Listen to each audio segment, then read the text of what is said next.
El señor secretario abogado dará cuenta de los documentos llegados a la comisión. Gracias, señor presidente. Se ha recibido para esta sesión los siguientes documentos de cuenta.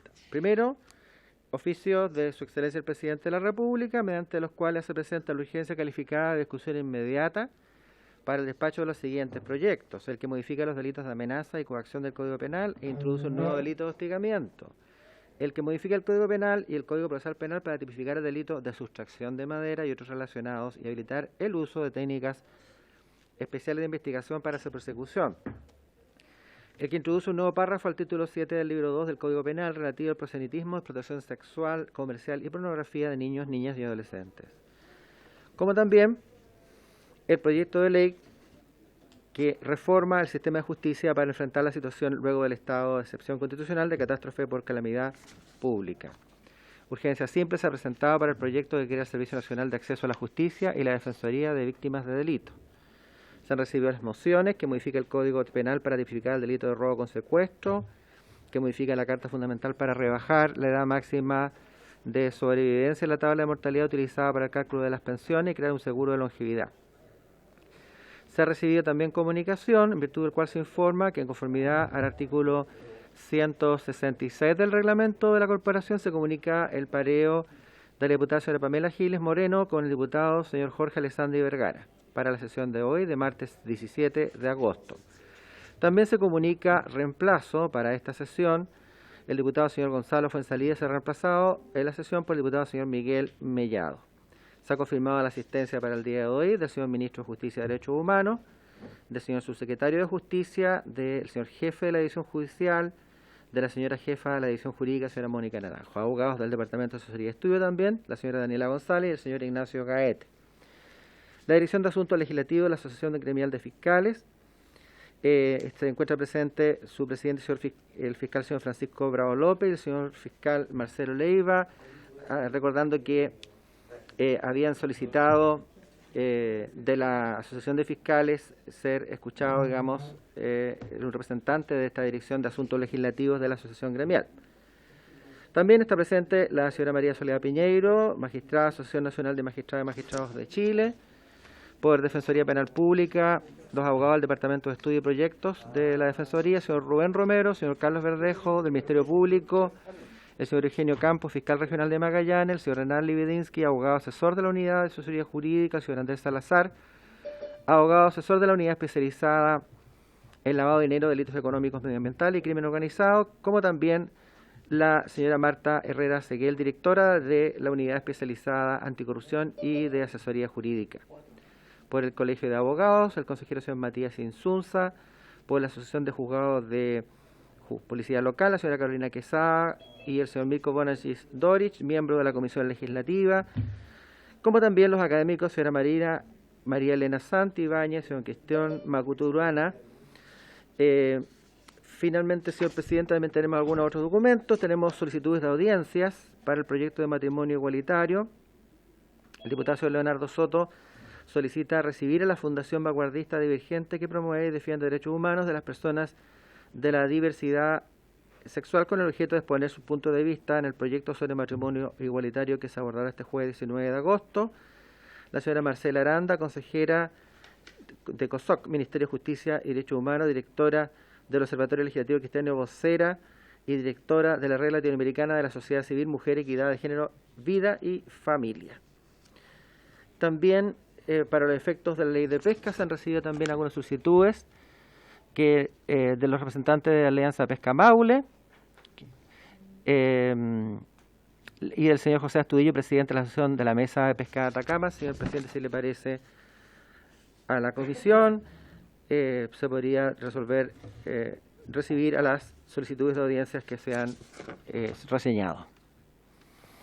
También se han recibido oficios de la Comisión Mercado Financiero, por el cual responde oficio de la Comisión referido a procesos sancionatorios seguidos contra diversas compañías de seguros o sus agentes de venta de renta vitalicia en relación con irregularidades en certificados de oferta al sistema de consulta y oferta de monto de pensión, y oficio de la Contraloría, por el cual responde oficio de la Comisión referido a hechos relacionados con el oficial del Centro de Detención Preventiva de Puente Alto, subteniente Álvaro Muñoz. Ambos documentos, más el oficio del Sename, que informa glosa de partida presupuestaria, y el oficio 18.164, que informa glosa también de la ley de presupuesto del año en curso, se hará llegar a los y las señores diputados de la comisión por correo electrónico. Finalmente, la particular, la señora Yasna Sea Muñoz, solicita acceder al retiro del 10%. Eso, señor presidente. Muchas gracias, señor secretario. Respecto a la solicitud de audiencia, la vamos a revisar en conjunto después para ir viendo y acotando cómo vamos a distribuir esto, toda vez que las sesiones de audiencia son absolutamente acotadas en ambos proyectos, por lo tanto tenemos que darle cabida a todas las personas que han solicitado exponer. Bien. Ofrezco la palabra sobre la cuenta. Ofrezco la palabra sobre la cuenta. Ofrezco la palabra sobre puntos varios. Diputado Leonardo Soto. Gracias, presidente. Saludar por su intermedio a todos los colegas asistentes a esta sesión y particularmente a todos los invitados que figuran de manera telemática. Presidente, mire, quisiera manifestarle mi preocupación por el ritmo de debate y aprobación del proyecto de ley que reforma el sistema de justicia para enfrentar la situación luego del estado de excepción de catástrofe. Todos tenemos el comparado en nuestras manos, son decenas de hojas de comparado, de decisiones que tenemos que tomar y de verdad que al ritmo que estamos avanzando nos parece bastante claro que no vamos a alcanzar a despacharlo ni siquiera en el mes de septiembre.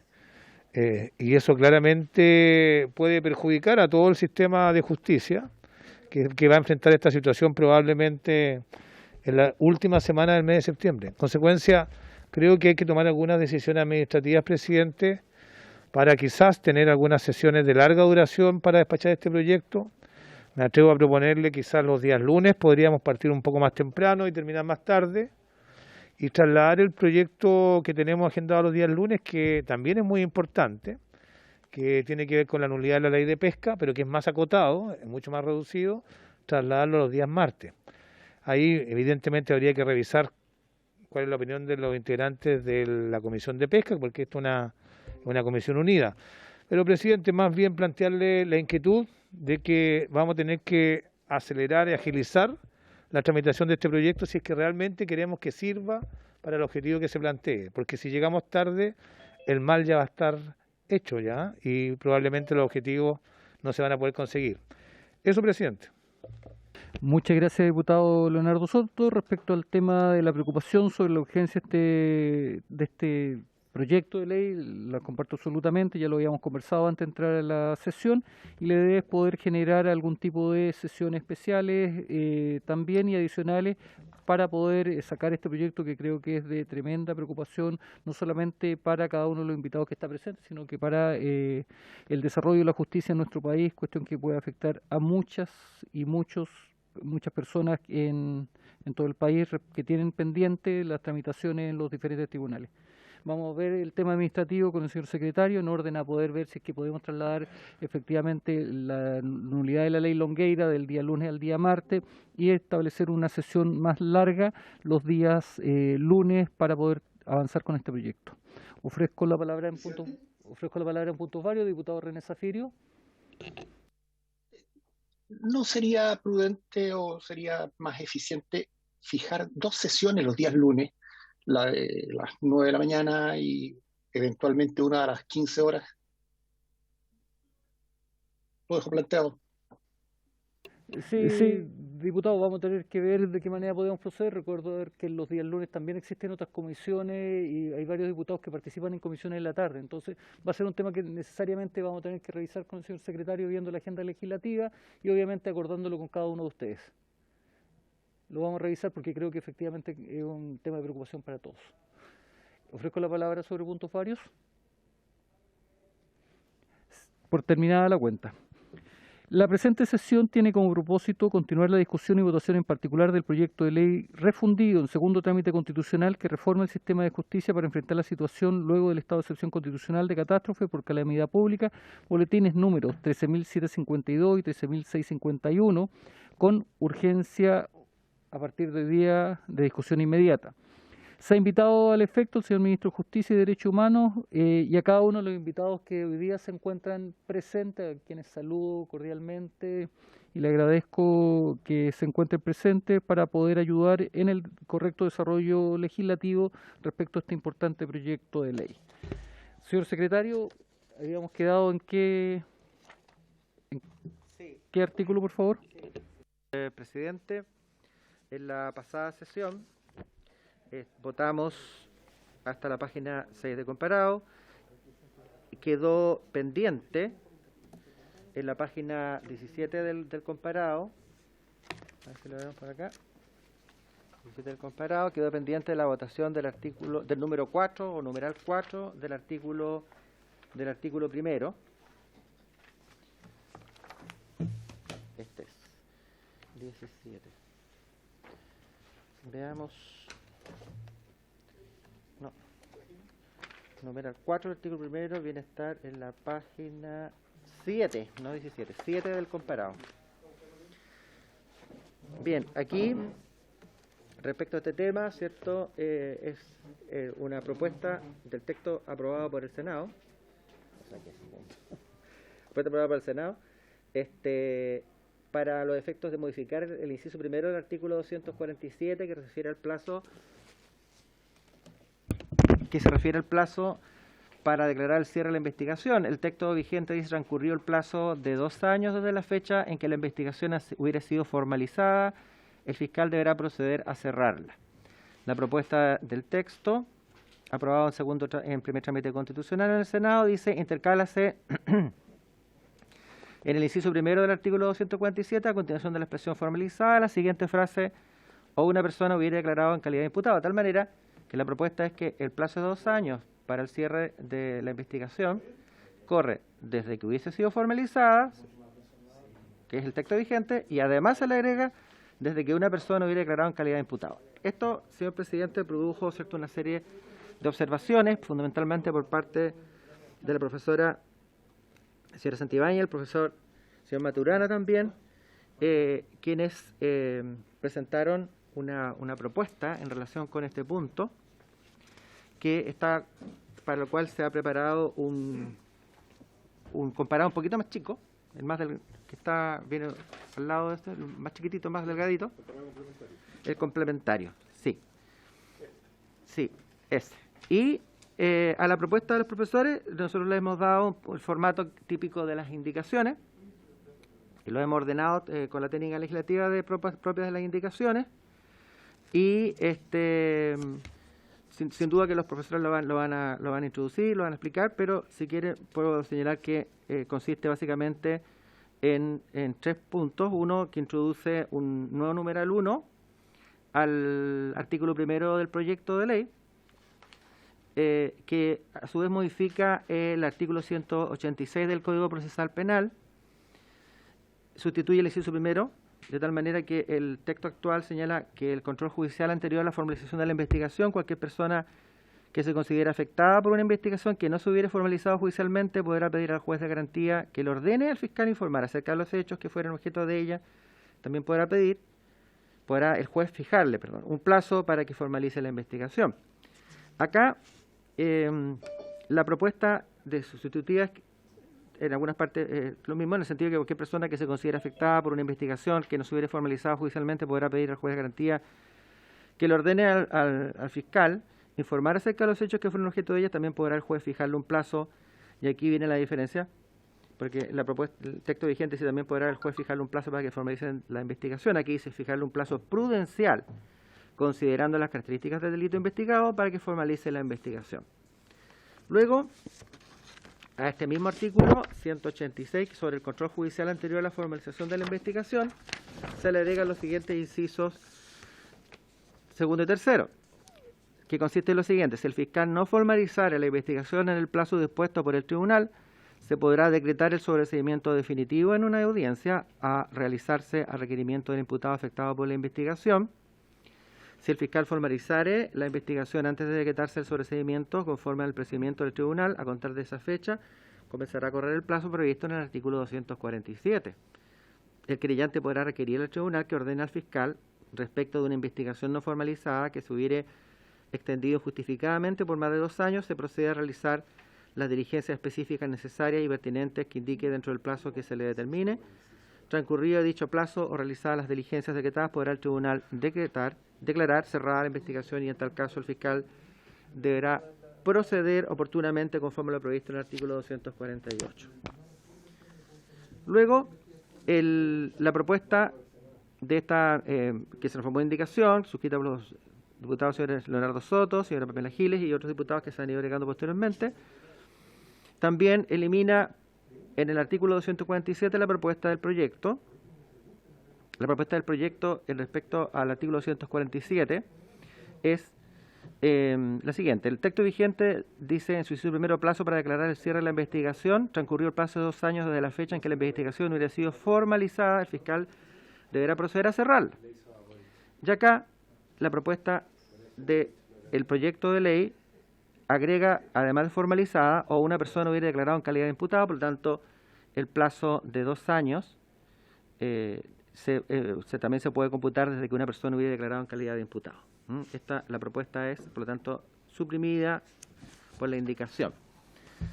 Y, finalmente, ya en la página 7 de este comparado complementario, tenemos la tercera propuesta, que incide en la página 6.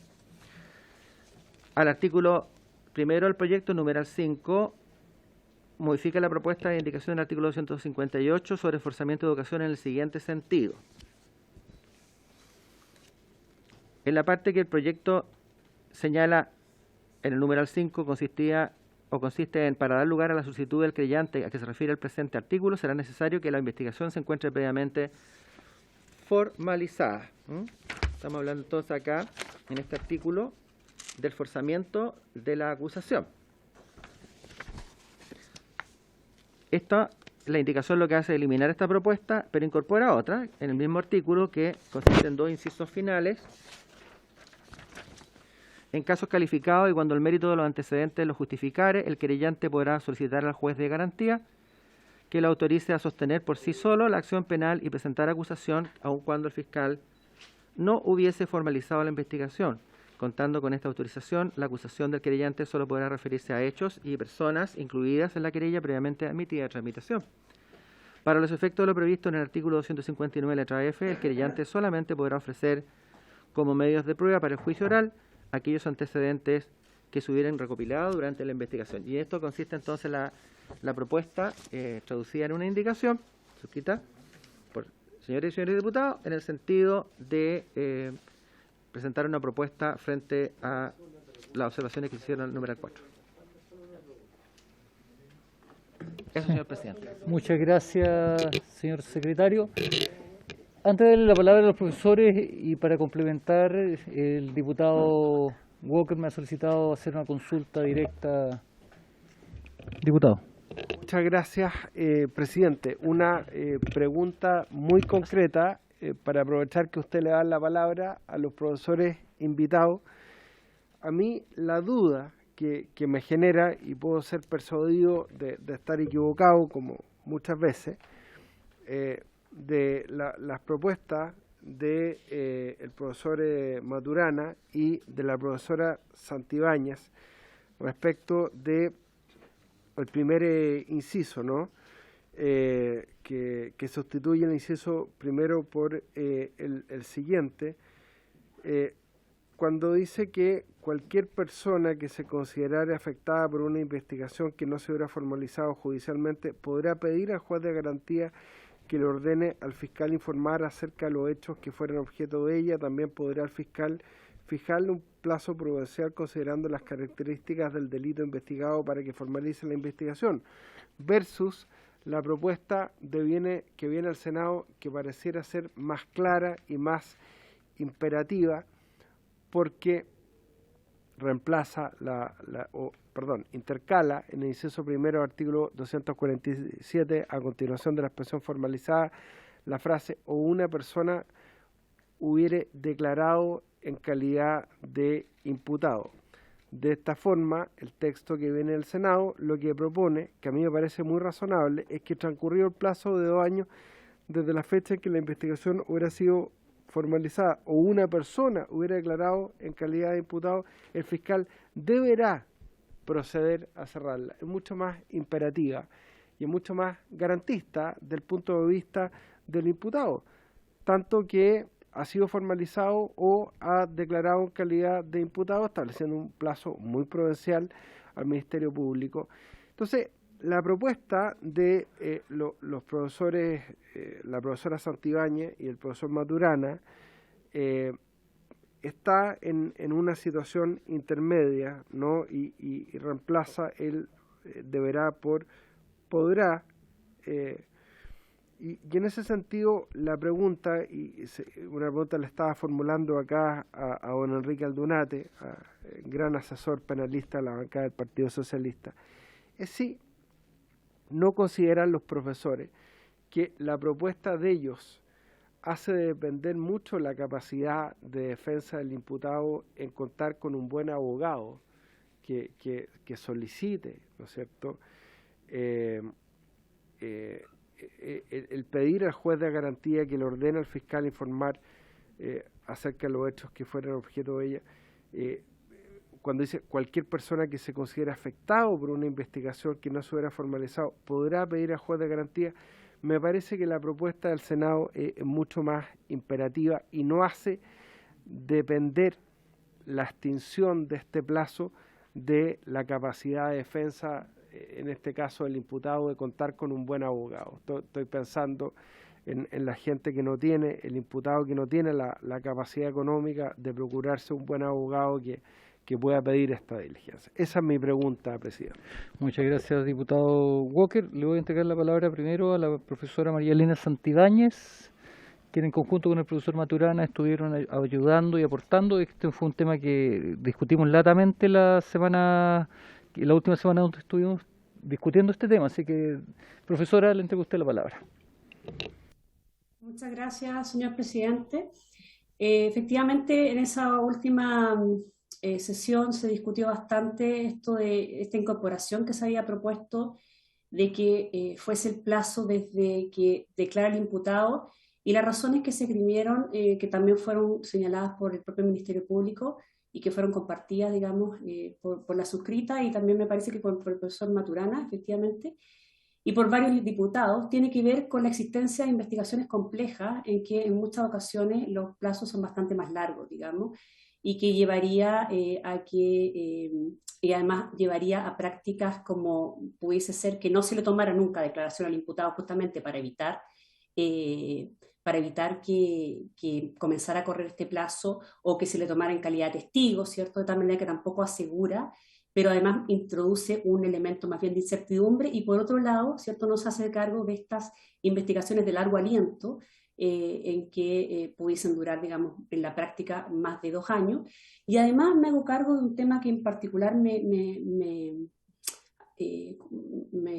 compromete bastante, que tiene que ver, por ejemplo, con temas asociados a víctimas menores de edad, que en general no tienen relatos, ¿cierto?, en casos de delitos sexuales, y por lo tanto hay que esperar, digamos, que existan más antecedentes para efectos de poder formalizar la investigación, por ejemplo, y eso puede significar que transcurra cierto lapso de tiempo. Pero hay un tema detrás, ¿cierto?, que lo vimos con la Defensoría en la última sesión, que tiene que ver con que efectivamente el artículo 186, que debiese ser el que da la solución, porque efectivamente un imputado pudiese verse expuesto, ¿cierto?, a la absoluta indeterminación respecto a si está siendo investigado o no, sin tener certeza, y por lo tanto sin poder ser formalizado, sin que el fiscal formalice y sin que tenga ninguna sanción por el hecho de no formalizar. De tal manera que la solución intermedia en la que concordamos con el profesor Maturana tiene que ver justamente con incorporar modificaciones al artículo 186, lo que se manifestó de acuerdo también la Defensoría, que tiene que ver con establecer la posibilidad, ¿cierto?, que si acaso se fija un plazo para formalizar al fiscal y este no formaliza, entonces se pueda decretar, ¿cierto?, escuchado a ambas partes, se pueda decretar por el tribunal el sobreseimiento definitivo, que es una facultad, ¿cierto?, y que no estaba recogida antes en el 186. Y por otro lado, ¿cierto?, tomando en consideración la otra cara de la moneda, que tiene que ver con la situación de la víctima, ¿cierto?, frente a investigaciones a lo mejor eternas en que no se logra formalización, a pesar de existir antecedentes o frente a lo mejor actitudes pasivas de los fiscales que en realidad no realicen diligencias investigativas o que hayan retardos importantes, ¿cierto?, en la realización de las mismas, se incorpora entonces un tercer inciso que tiene que ver justamente con la posibilidad del querellante de cuando hay investigaciones de largo aliento en que no hay formalización, ¿cierto?, que pueda solicitar al tribunal que le ordene al fiscal respecto a estas investigaciones, que proceda a realizar diligencias específicas que estime que justifique adecuadamente dentro del plazo que determine, y entonces una vez realizada esta, que se pueda cerrar la investigación. Y de todas maneras esto convive, ¿cierto?, con la modificación del artículo 258 que permitiría en estos casos, ¿cierto?, frente a, como lo ha dicho el Tribunal Constitucional, a casos en que la no formalización, ¿cierto?, parece ser arbitraria porque solamente se efectúa y que termina siendo arbitraria para el imputado, ¿cierto?, porque se trata de formalización a lo mejor sin antecedente. Esta es la moneda opuesta, o sea, hay antecedentes y el fiscal no formaliza.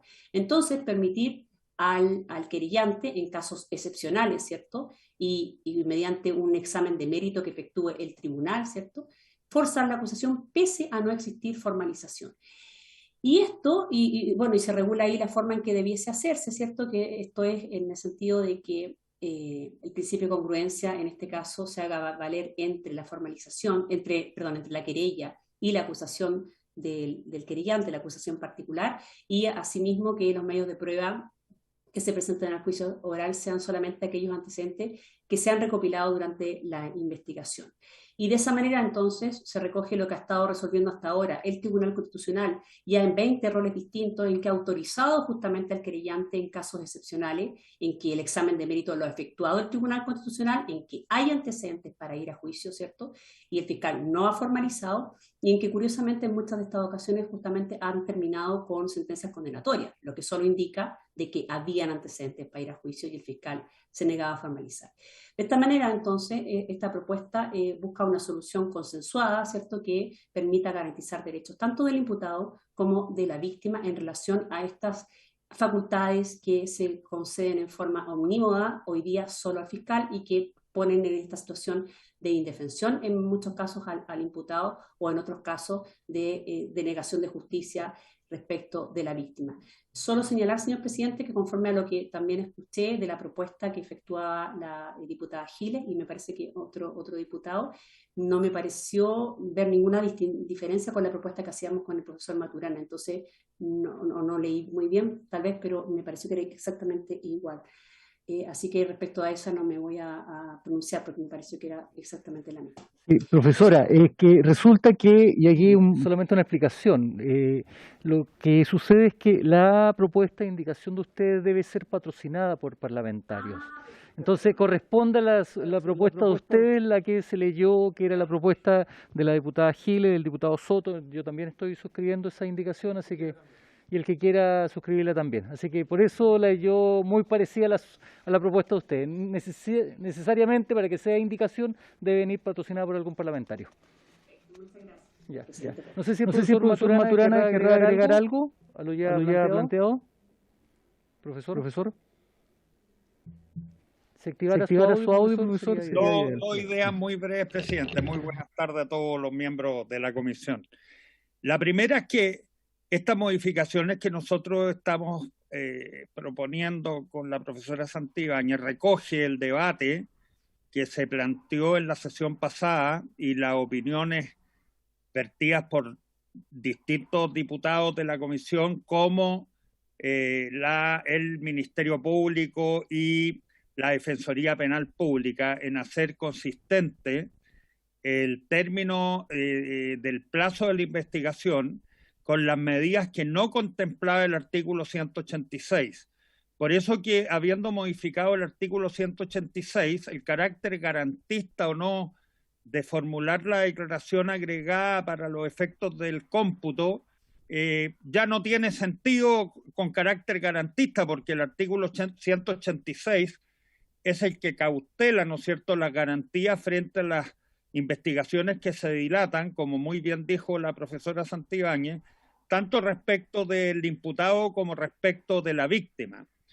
Y respecto a la última modificación, también el último inciso deja claro que acá no hay una privatización de la justicia con la autorización excepcional que puede efectuar el juez de garantía para que el querellante formule la acusación, porque se dice expresamente que los antecedentes sobre los cuales el juez de garantía va a tomar esa decisión va a ser exclusivamente sobre el mérito de la carpeta de investigación, y en consecuencia lo que se arguía como un elemento de privatización de la justicia no existe, porque el mérito para que el Tribunal de Garantía tome esas decisiones son las investigaciones que se llevan a cabo por parte del fiscal, y en consecuencia acá tanto el derecho del querellante como el derecho de la víctima está cautelado por las decisiones que tienen que tomar en casos calificados y en forma fundada el juez de garantía para dar curso al forzamiento de la acusación. Muchas gracias. Muchas gracias, profesor Maturana. Ha pedido la palabra también don Carlos Verdejo y Marta Herrera. Don Carlos, tiene usted la palabra. Muchas gracias, señor presidente. ¿Se escucha bien? Sí. Mire, a nosotros, digamos, nos genera una cierta simpatía la propuesta que han hecho los profesores Maturana, Santibáñez y Maturana, digamos, en el sentido de que se trata de una solución bastante más integral que la que se había propuesto. Es decir, primera modificación, 186, se puede pedir fijar el plazo al fiscal, se tiene que fijar un plazo prudencial, no cualquiera, no es 10 días, pero la consecuencia es de no hacerlo el sobreseimiento definitivo. El fiscal podrá pedir una prórroga, pero está bien. Segundo tema, digamos, efectivamente nos parece mucho mejor que se diga expresamente que cuando ha habido formalización se puede el querellante subrogar en la acusación si es que el fiscal decide no perseverar. El único inconveniente que nosotros le vemos es a la situación excepcional, que es aquella en que el querellante, digamos, sin formalización, decide acusar y se hace la especie de congruencia entre los hechos vertidos en la querella versus, digamos, la acusación. ¿Por qué nos provoca un problema y queremos proponer una solución a lo que creemos es un problema?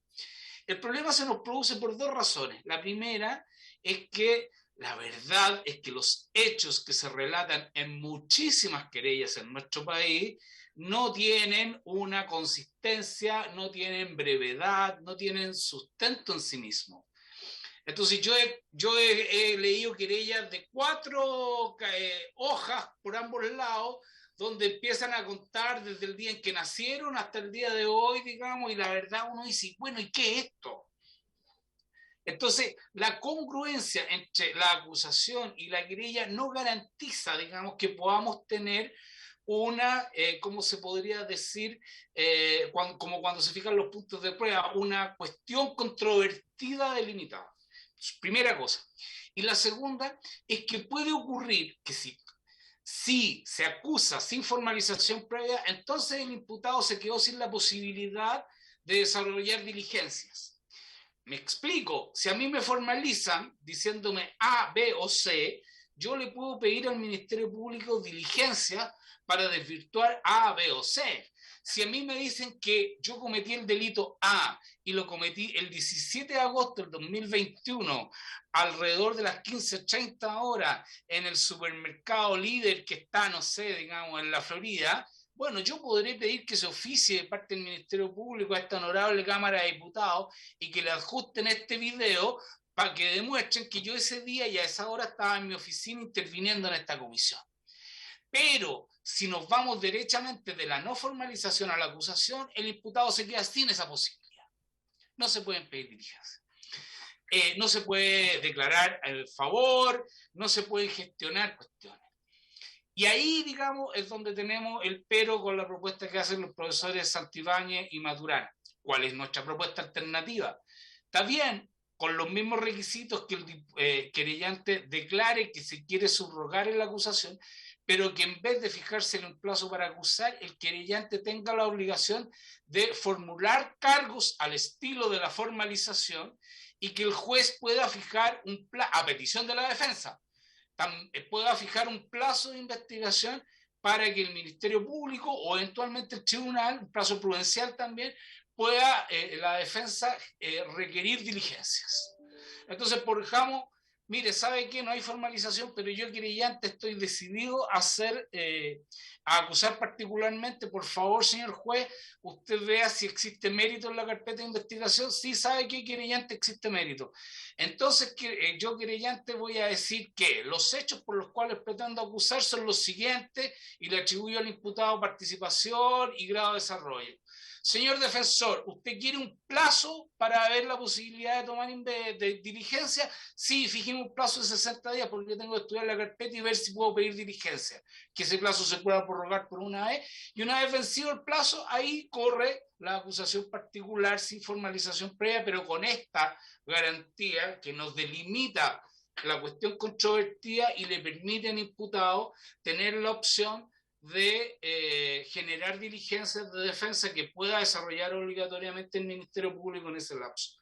Eso es nuestra observación a la buena propuesta que estimamos han hecho los profesores Santibáñez y Maturana y la propuesta o forma de solución, digamos, que se nos ocurre al respecto. Gracias, señores honorables. Muchas gracias a don Carlos. Yo lo que le voy a pedir a los invitados es que podamos acotar los minutos de intervención, toda vez que estamos metidos en un inciso de los primeros del todo el articulado que tenemos que ver y son muchos. Y si mantenemos este nivel de debate, creo que vamos a salir en septiembre del próximo año con el proyecto de ley y ninguno de nosotros queremos salir en ese periodo. Así que pediría por favor acotar los tiempos de debate. Me ha pedido la palabra la señora Marta Herrera. Saludo por su intermedio a todas las honorables y honorables diputados. Me cortó toda la inspiración, pero voy a tratar de hacer lo posible. Lo que pido es que no olvidemos, a propósito de la pregunta que hacía el diputado Walker, que este plazo del artículo 247 está ligado a una garantía fundamental, que es el derecho a ser juzgado dentro de un plazo razonable. Y eso en todas partes, o sea, en los códigos que encontremos y desde la sexta enmienda de la Constitución de Estados Unidos, está ligado a evitar indebidas encarcelaciones antes del juicio. Es decir, no podemos comparar la situación de la formalización de la investigación a la que están ligadas las medidas cautelares personales con la simple declaración del imputado. No es que la esté minimizando, pero recordemos que esto es casi a voluntad del propio imputado o puede quedar así, puede quedar de hecho como una condición potestativa para el imputado que se transforma en definitiva en una prescripción de corto tiempo, como lo hacía ver el propio Ministerio de Justicia en el Senado. Es decir, yo imputada pido declarar judicialmente y desde ahí entonces yo vinculo el plazo de prescripción y yo lo decido. No es en absoluto comparable una situación de certeza jurídica a la que está ligada a todo un estatuto, como es la formalización de la investigación, a la declaración judicial del imputado. Visto ese escenario, efectivamente lo que nosotros señalamos en conjunto, digamos, es que efectivamente quizás lo que aquí encontrábamos es que al artículo 186 le faltaba algo, efectivamente le faltaba asociarle alguna consecuencia, porque el artículo 186 del Código Procesal Penal efectivamente establece la posibilidad de que el juez de garantía pueda fijarle al Ministerio Público un plazo para formalizar investigación, pero no establece en definitiva cuál es la consecuencia que tiene la falta de formalización. Bueno, y en ese sentido entonces se vio que esta solución podía ser sin duda mucho mejor que darle el mismo estatus que formalización de la investigación, insisto, a la declaración del imputado. Esta es una solución que a nosotros como Ministerio Público nos parece mejor. Que sea óptima, yo solo quiero poner ciertos antecedentes a la vista. Si a la profesora Santibáñez le preocupa esta no formalización arbitraria, como señala, bueno, en estos casos también podemos llegar fácilmente, más fácilmente a sobreseimientos, ¿ya? El fiscal no formaliza en el plazo que prudencialmente fije el juez de garantía y estamos llegando a una situación de sobreseimiento. Es decir, hace poco nosotros cambiamos la consecuencia, perdón, nosotros no, ustedes, los legisladores cambiaron la consecuencia de la falta de acusar en el plazo de 10 días. ¿Por qué? Porque en definitiva se está cargando a la sociedad, a toda la sociedad y a la víctima con la negligencia de un fiscal, y ahora vamos a asociar esa misma consecuencia, en definitiva, a una probable negligencia.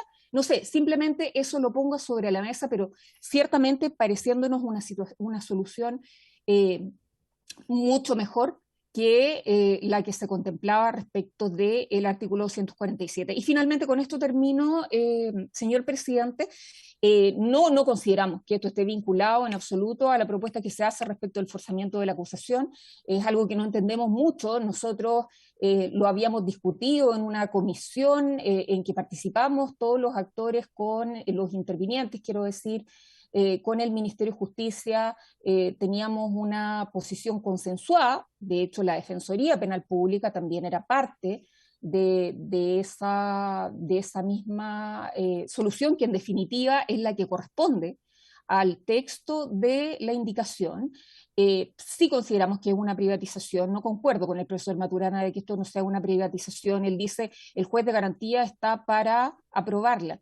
El juez de garantía está en esta propuesta para calificar el mérito de la investigación.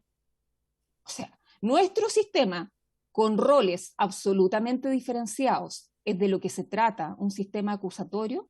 En nuestro sistema, con roles diferenciados, ponemos a una persona que debe tener una posición neutral respecto del conflicto que se desarrolla a su respecto, y ponemos a esa persona a calificar el mérito de una investigación que no conoce.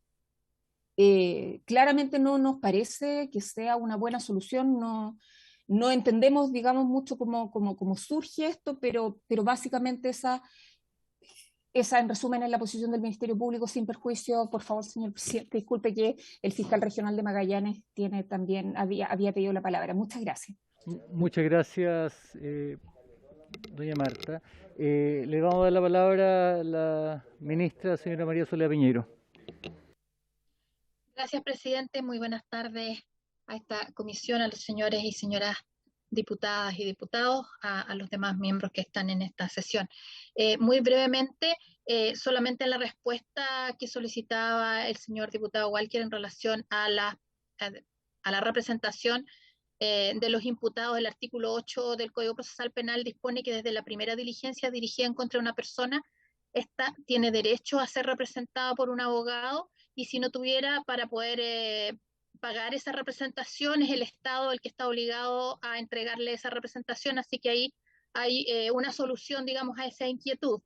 Y lo segundo que me surgió a propósito de lo que se ha expresado aquí, es una preocupación en relación a cómo el Ministerio Público, que ha desistido de formalizar, va a estar obligado a eventualmente realizar diligencias, porque legalmente es la única institución constitucionalmente que puede realizar diligencia investigativa.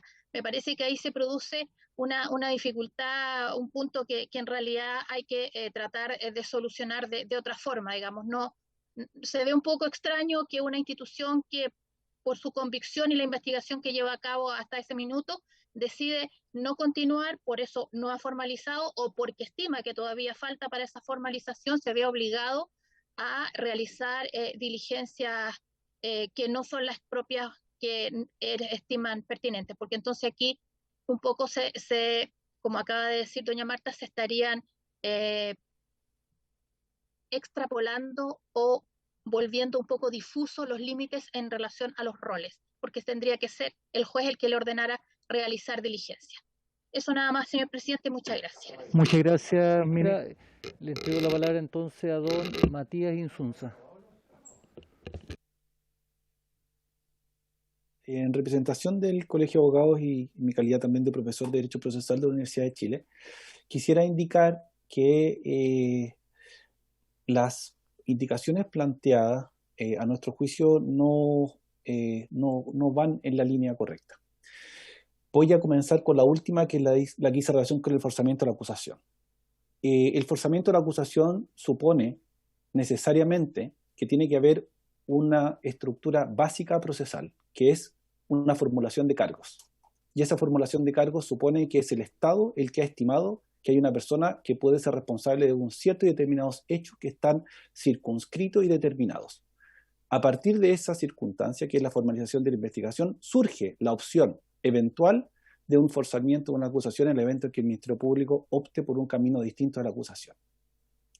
Plantear que el juez de garantía pueda autorizar un forzamiento de la acusación sin formalización de la investigación es alterar gravemente el sistema procesal penal, a niveles que el sistema, y quiero ser extremadamente claro en esto, se termina.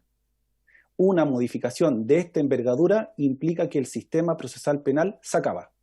¿Por qué? Porque el querellante carece de un elemento básico del sistema, que es el principio de objetividad. Y el principio de objetividad es el que se le puede exigir al Estado, Ministerio Público y antiguamente juez del crimen, para poder seguir adelante una investigación y analizar con igual mérito aquellas cosas que pueden ser favorables o desfavorables.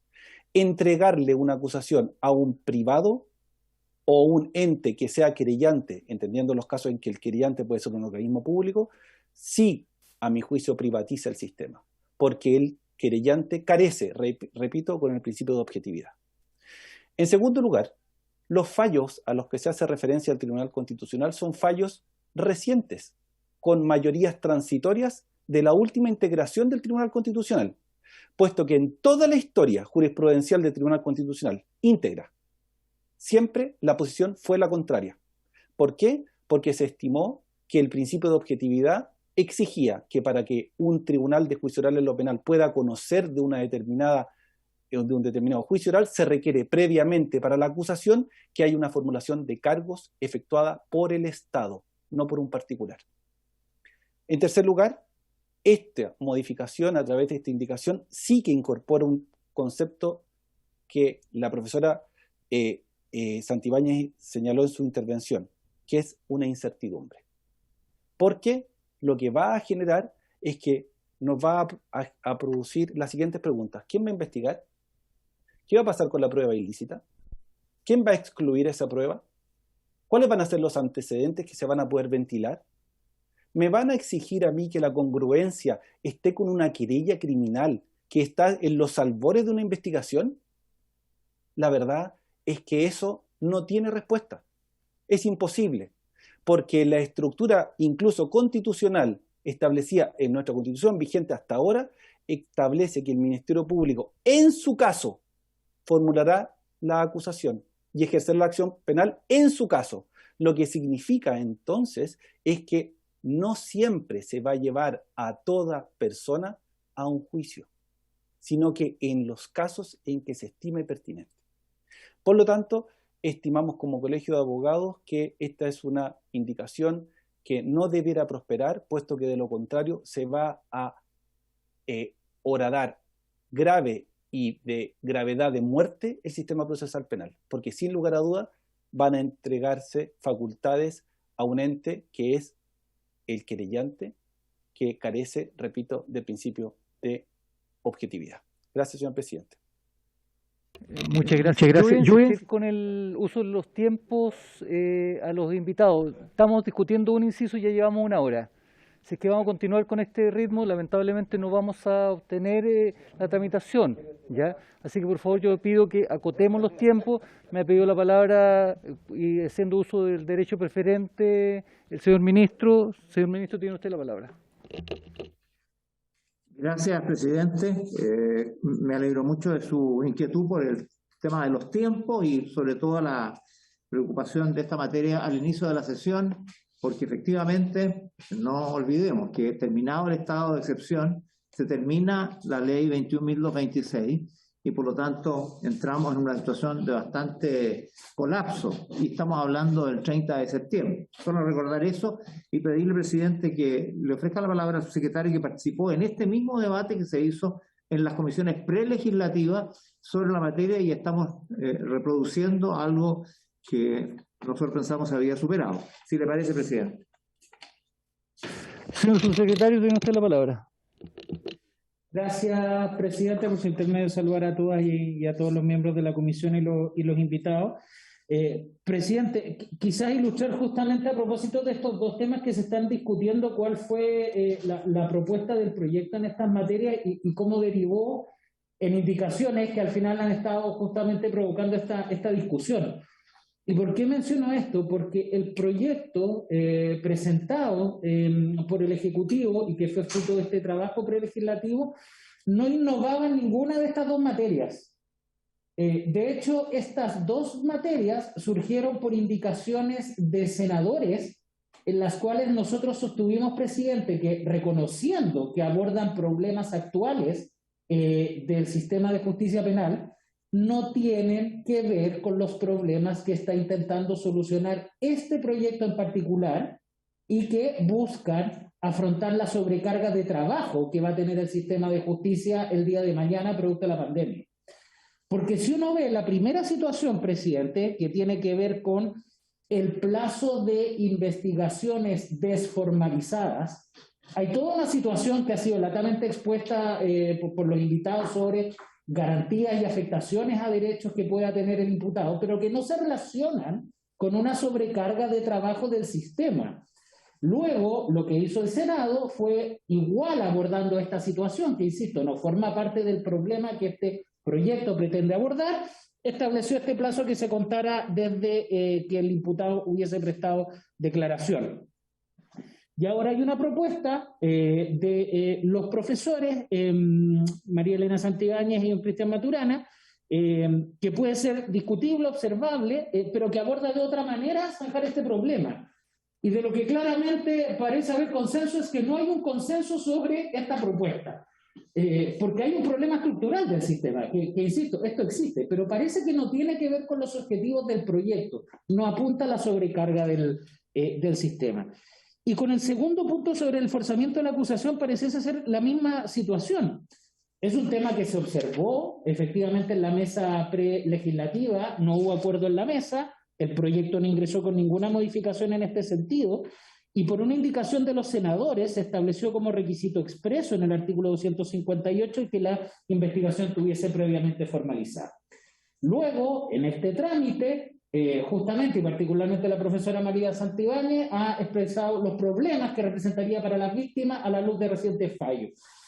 Pero luego, nuevamente, al haber hecho esta indicación algunos senadores de un tema que no tiene nada que relacionarse con sobrecargas del sistema, estamos discutiendo la postura del querellante de una manera bastante más estructural, como la que propone la Defensoría, de permitirle formalizar y que haya un plazo de investigación. O sea, son cambios absolutamente profundos donde hay legítimas diferencias, pero quiero volver al mismo punto.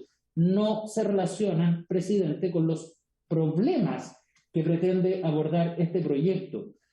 ¿Por qué menciono todo esto? Porque parecía ese presidente entonces ver la conveniencia de realmente aceptar o no estos cambios que se han aprobado en el Senado, porque generan todos estos problemas, pero que a la vez no tienen que ver con los objetivos del proyecto y que por lo tanto podría ser una mejor salida, presidente, no tratar de solucionarlos en este proyecto, porque queda obviamente demostrado lo estructural que son estos problemas y que, insisto, poder ver otros aspectos que pudiesen sí afrontar de mejor manera la sobrecarga del sistema, presidente. Muchas gracias.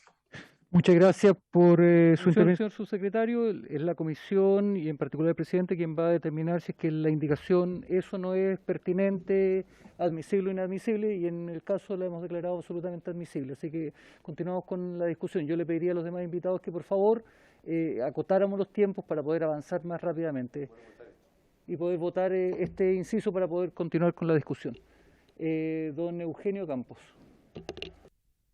Por su intermedio, presidente, saludo a todos y a todas las honorables diputadas y diputados de esta comisión y a los invitados. Sucintamente, señor presidente, llevo casi 20 años trabajando como fiscal del Ministerio Público, los últimos 6 como fiscal regional, y no hay nada mejor que señalar que la modificación que se pretende al inciso primero del artículo 247 del Código Procesal Penal, permítanme la expresión, cercena efectivamente la investigación es compleja. Y no hay nada mejor que poner ejemplos. La primera de ellas es una causa clara y todas las causas por negligencia médica entonces no podrían prosperar. De hecho, el informe del ex arte del Servicio Médico Legal tiene un promedio de demora de más de 2 años. Lo que quiere decir, entonces, que las causas cuando llegue un informe del ex arte estarían terminadas por un sobreseimiento definitivo. Segundo, causas complejas como tráfico ilícito de estupefacientes, trata de personas, delitos altamente complejos como corrupción, malversación de caudales públicos no podrían ser investigados en Chile si se establece este proyecto. Ejemplo, lo que se conoce como la malversación al interior de la institución de Carabineros de Chile. Si estaría esta norma en la forma que se pretende el día de ahora establecer el artículo 247, en Chile quedaría prácticamente en la impunidad los 28.300 millones de pesos malversados al interior de la institución, en un periodo de investigación por parte del Ministerio Público que aborda casi 10 años. Lo que quiero decir con esto, que eso establece y mina las posibilidades de persecución penal del Ministerio Público. Tan solo en esa investigación fueron más de 120 personas formalizadas y acusadas. Eso quiere decir que serían 120 plazos distintos. Por tanto, de esa forma, lo único que conllevaría a que este tipo de investigaciones que decimos que estamos dispuestos a investigar, en la práctica no lo pudiésemos realizar. Debo indicar que ya en esa investigación más de 95 personas se encuentran condenadas por malversación y lavado de activos. Otro caso palpable, señorías, que es claro que con esta norma no podría abordarse, por ejemplo, sería un caso que conocen, por ejemplo, la caída del avión del KC-130 en el mar de Drake el 9 de diciembre del 2019, donde perdieron la vida 38 personas que estaban al interior del vuelo FACH. Estoy a 4 veces que se cumplan 2 años de investigación. Pero sin embargo, todos estamos de acuerdo que se trata de investigaciones de carácter complejo con peritajes nacionales e internacionales. Y que precisamente frente a esta norma de prosperar, lo único que conllevaría sería francamente quizás a la impunidad de muchos hechos o que no pudiésemos investigar de mejor forma aquella propuesta. Es por eso que por parte del Ministerio Público yo le hablo con propiedad de la práctica de estos casi 20 años que esa norma, efectivamente, de la forma que se propone, lo único que limitaría llevaría a campos de impunidad abiertamente. En segundo término, hacerme cargo, señor presidente, respecto de la propuesta indicada conforme al artículo 186, que se indica.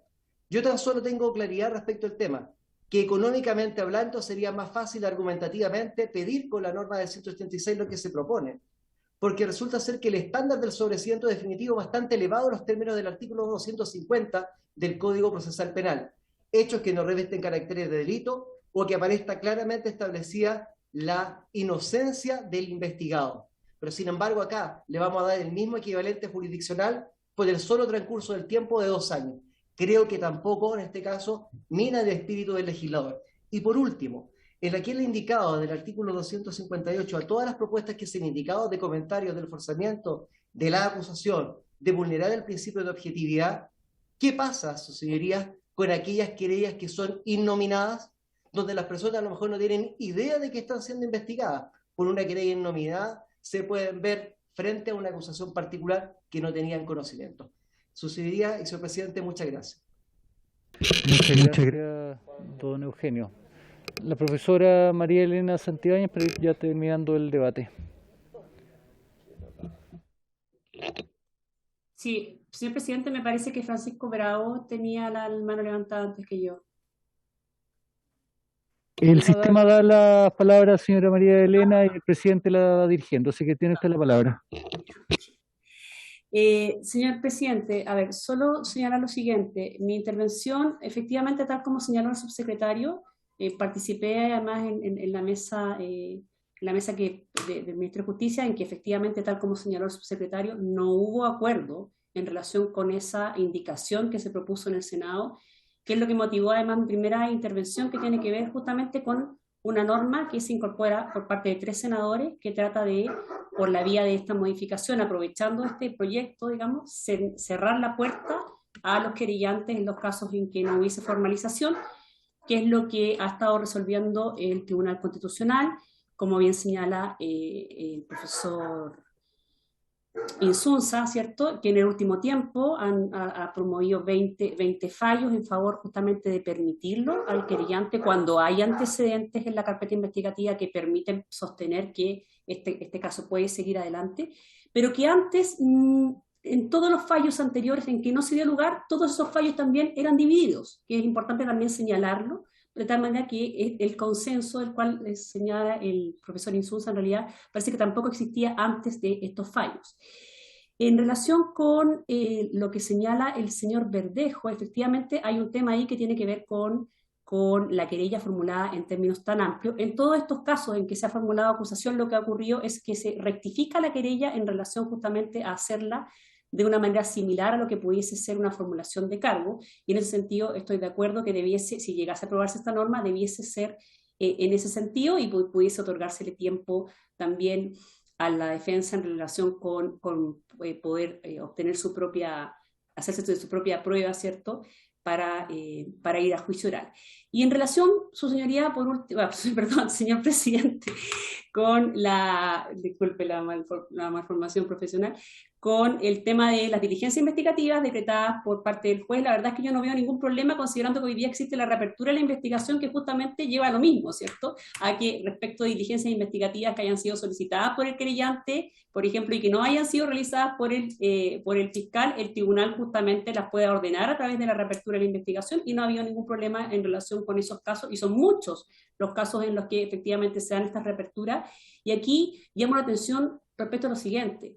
Respecto de muchos casos, ¿cierto?, en que se han puesto también ejemplos claros por parte del fiscal regional de Punta Arenas, hay muchos casos en que estas reaperturas se han fijado por tiempos bastante extensos, haciendo ver el tribunal, ¿cierto?, en un rol que en el fondo está controlando también la investigación en ese sentido. Se da un plazo muy largo de reapertura justamente porque la Fiscalía en todo el tiempo anterior no ha hecho nada. Y eso tiene que ver justamente con lo que estoy diciendo, ¿cierto? Partimos de la base de un Ministerio Público y fiscales que en el fondo son diligentes, ¿cierto? Y que efectúan las diligencias, pero no siempre es así. Existen muchas ocasiones en que efectivamente tenemos fiscales que no formalizan, a lo mejor por distintas consideraciones, pese a tener antecedentes o no decretan las diligencias investigativas solicitadas por el querellante. Y en cuanto a que esto sería como la muerte del sistema procesal penal, yo creo que este es un tema que está siendo hoy día objeto de debate a propósito justamente de la Constitución, que tiene que ver con el tema del control que se puede efectuar respecto de la labor del Ministerio Público y que puede afectar en este caso, al que me estoy refiriendo, a las víctimas. En todo caso, resumiendo, señor presidente, efectivamente coincido para efectos de agilizar la tramitación parlamentaria, que se puede evaluar la posibilidad, que era lo que yo había propuesto en un comienzo, sencillamente de no aprobar esta propuesta efectuada por los senadores, ¿cierto?, y que no forma parte del proyecto inicial y que está generando este debate tal como usted mismo ha podido apreciar. Eso, señor presidente. Muchas gracias, profesora. Voy a dejar hasta aquí el debate. Este ha sido un debate que ha ocupado 2 horas y media en un solo inciso, así que, señor secretario, sometemos a votación. Vamos a partir inciso por inciso. Primero el número 1.1. Señor ministro, tiene usted la palabra. La alegación del subsecretario no fue referida a la admisibilidad de las indicaciones, sino que aquí el problema se había producido por haber incorporado en el Senado 2 indicaciones. Y por lo tanto, como muy bien decía también la profesora Santibáñez, si se eliminaran en el 247 y en el 258 las indicaciones que se propusieron, el problema, creemos, sería mejor. Y esa es la proposición que le hacemos a la hora de votar, que se elimine en el 247 lo que agregó el Senado y lo mismo en el 258, que es el inciso final que aparece en la propuesta. Gracias, presidente. Muchas gracias, ministro. Señor secretario, en votación la indicación presentada por la diputada Pamela Giles, Leonardo Soto y el suscrito.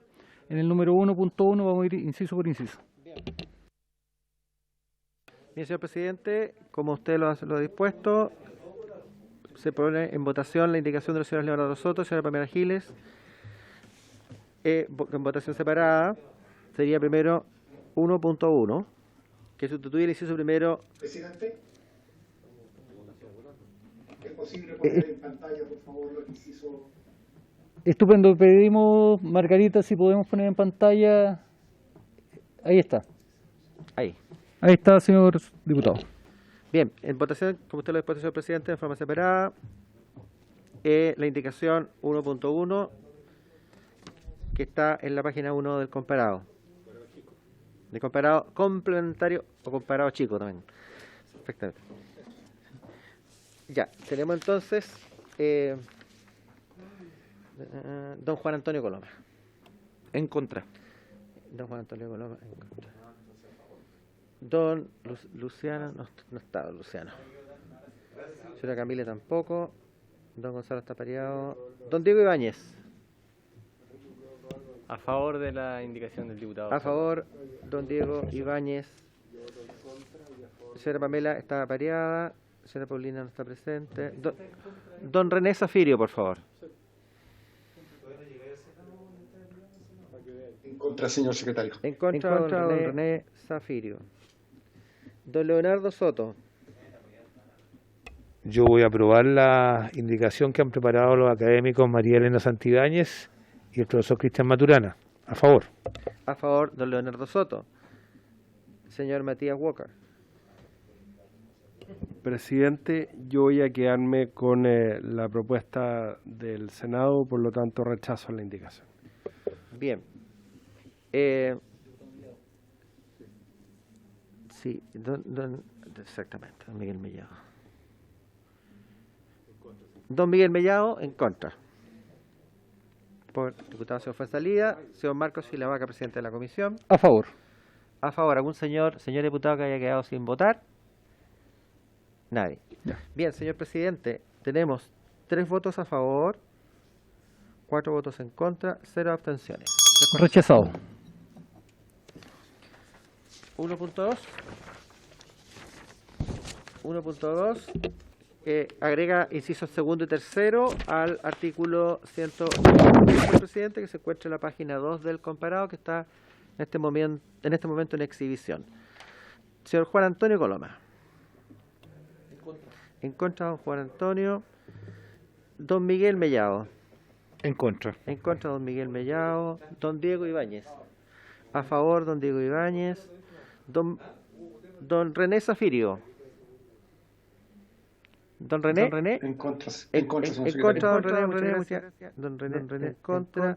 Don Leonardo Soto. A favor. A favor, don Leonardo Soto. Señor Matías Walker. La propuesta del Senado. Sí. O sea, en contra. O sea, ya voté en contra. Es que estamos dividiendo, sí. Sí, estamos dividiendo. Pero igual, en contra, sí, contra. En contra. Y, señor presidente. A favor. No, a favor de lo que viene del Senado, dije. 3.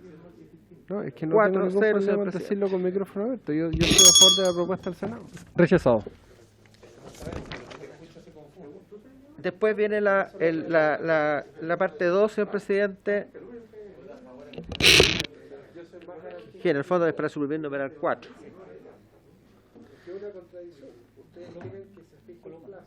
Presidente, no se entiende nada. Sí. Sí, por favor le pido, por favor le pido silencio a los señores diputados. Estamos en votación. Vamos a votar la última indicación que suprime el texto que viene desde el Senado. Es decir, quienes votan a favor de esta indicación estarían suprimiendo la propuesta del Senado. Sí, y quienes votan en contra, por lo tanto, la mantienen. Ya. En Entonces, votación. don Juan Antonio Coloma, la indicación que suprime el numeral 4. A favor. Sí, voy a explicar porque no se preste para confusiones. La propuesta, el numeral 4 del proyecto que hemos recibido, ya establece, agrega dentro de los elementos para los cuales se cuenta el plazo de 2 años de la investigación, que en el texto vigente formalizada, agrega a una persona que hubiera declarado en calidad de imputado. Entonces, lo que se está votando ahora es la propuesta de la indicación que suprime dicha. Entonces, las personas que votan a favor están votando por la supresión del número 4. Eso que lo tengan en claro. Y perdón, don Juan Antonio, ¿cuál era su? A favor, don Juan Antonio. Entonces, don Juan Antonio está votando a favor de la supresión del numeral 4. Don Miguel Mellado. A favor.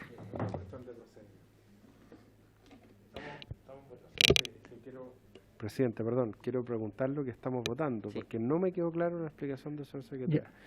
Si se rechaza la indicación de los diputados Soto y de la diputada Pamela Giles, se supone que ahora tenemos que votar el texto como viene al Senado. No. Porque la última indicación, señor diputado, dice relación con la indicación que suprime el numeral 4, que es la del texto del Senado. Estamos votando la indicación que Por eso. suprime esto. O sea, si usted vota a favor, está por suprimir el texto del Senado. Y Si los vota que en votamos contra, es porque queremos quedarnos Exacto. con el El texto, texto del Senado, Ya, exacto. es que eso es lo que le pido que puedan explicar en forma completa. Gracias. eso es. Reiteramos entonces que quienes votan en contra de esta indicación están a favor de mantener el numeral 4 del artículo 1 del proyecto. Entonces, exactamente. Exactamente. Don Miguel Mellado, por favor. ¿A favor? Perdón, don Miguel. A favor, entonces, de la supresión. Don Diego Ibáñez, a favor de la supresión. Don René Zafirio, también a favor de la supresión. Don Leonardo Soto, a favor de la supresión. Señor Matías Walker. Presidente, yo voy a votar en contra porque yo considero que es adecuado el perfeccionamiento que hizo el Senado porque establece más garantías para los imputados. Bien. Y señor presidente. A favor. A favor también de la supresión, señor presidente. 1, 2, 3, 4, 5, 6, 1, 0, señor presidente. Por aprobado se rechaza entonces la propuesta que viene del Senado. Pasamos al siguiente, señor secretario, por favor.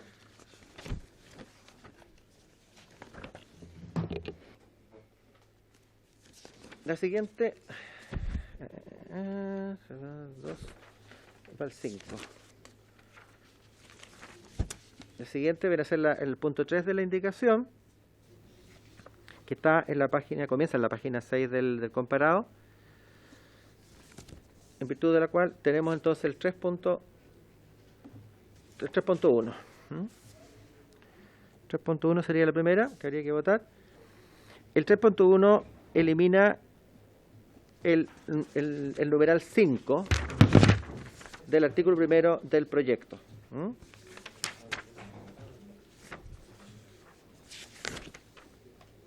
Sí, elimina el numeral 5 del artículo primero del proyecto. Este numeral 5 dice, agrega un inciso que dice, para dar lugar a las solicitudes del querellante que se refiere al presente artículo, será necesario que la investigación se encuentre previamente formalizada. Eso es lo que dice el proyecto. Y la indicación lo que hace es eliminar este nuevo inciso quinto. Elimina el nuevo inciso quinto. Por lo tanto, quienes votan a favor de la indicación están a favor de eliminar el numeral 5 del artículo primero del proyecto. Eliminar lo que viene del Senado. Exacto, eliminar lo que viene del Senado. Los que votan a favor están a favor de eliminar el numeral 5 que viene del Senado.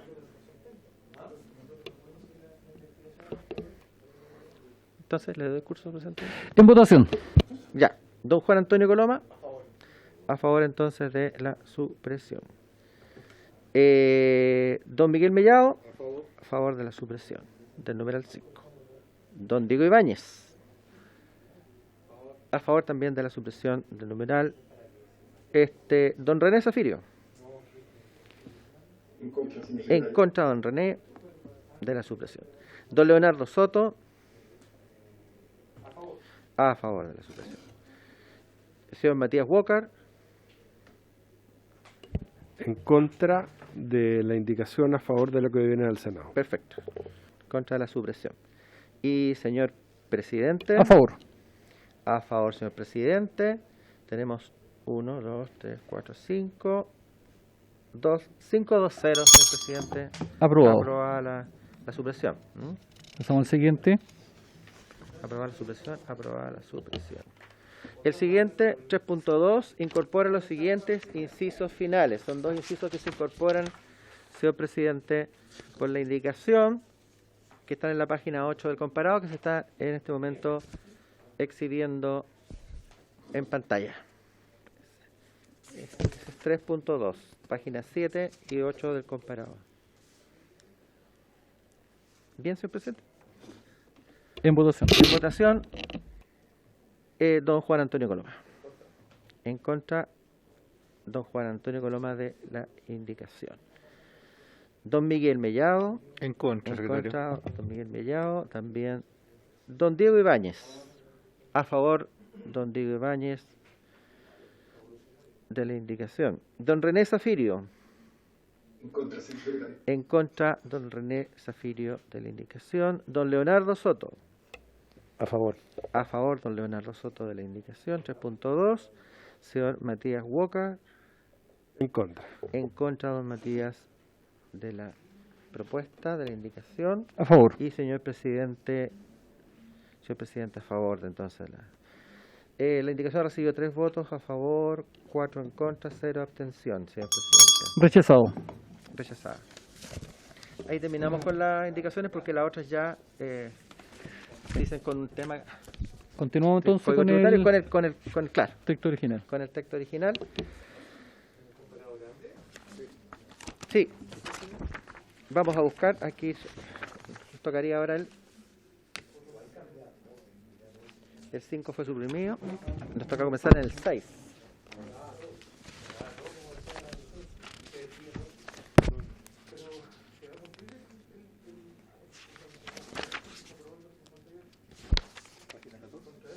Numeral 6, hay que buscar. Numeral 6. Sí, modifica el artículo 269. Sí.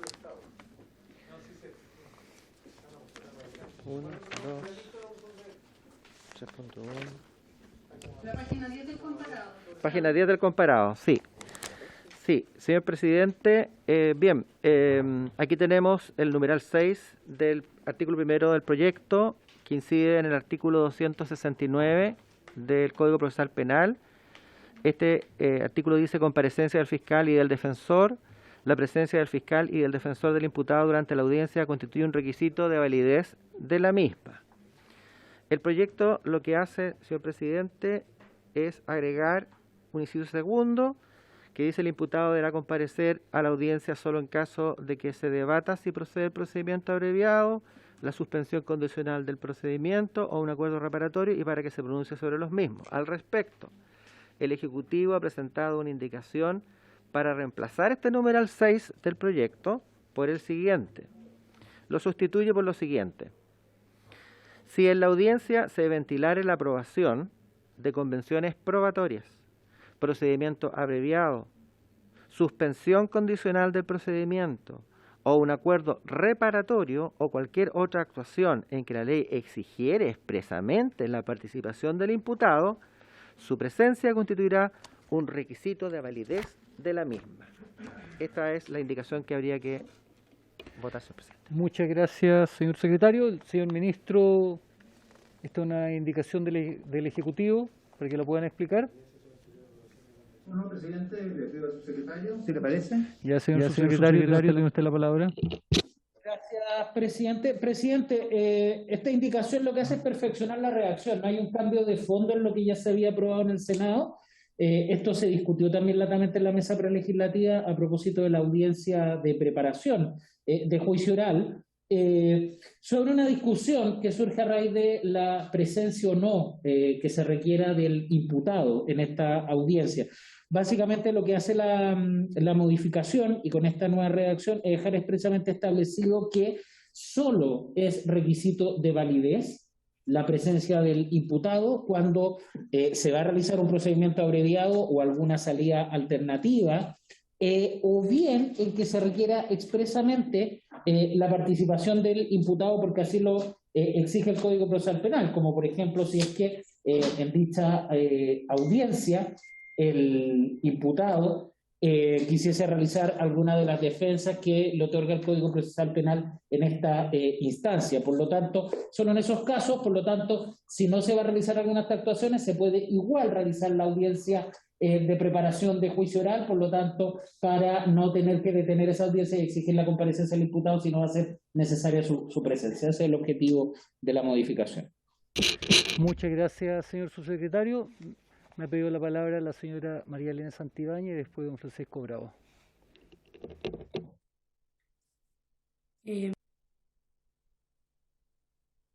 Gracias, señor presidente.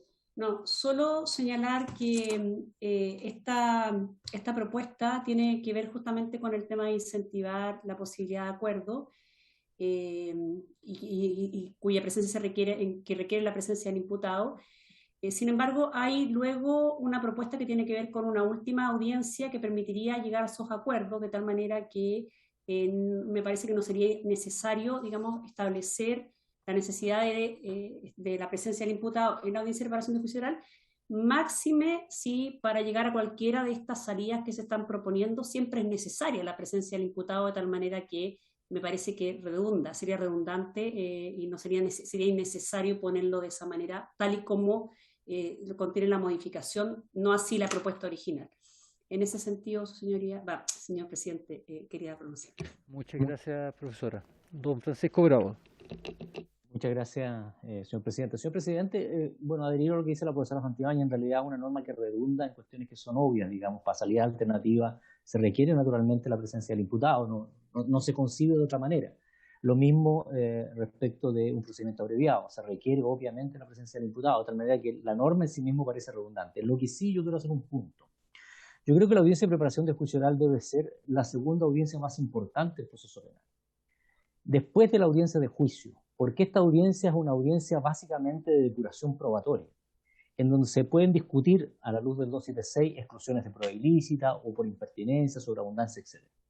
En nuestra opinión, la audiencia del imputado, una audiencia de preparación de juicio oral, es indispensable, pero visto incluso de la perspectiva del imputado, porque es el momento, luego de la audiencia de juicio oral, más importante para el ejercicio del derecho a la defensa material.